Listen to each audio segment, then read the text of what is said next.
You ask Tiger to solve. This deals with linear equations with one unknown. The final result is x equals -1. Let's solve it step by step. Simplify the expression.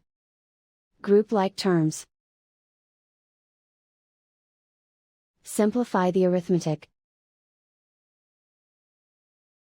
Group all x terms on the left side of the equation. Subtract 4x from both sides. Simplify the arithmetic. Group like terms. Simplify the arithmetic. Isolate the x. Divide both sides by -6. Cancel out the negatives.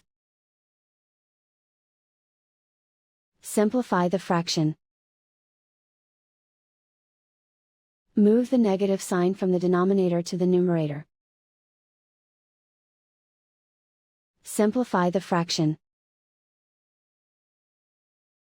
And so the final result is x equals -1.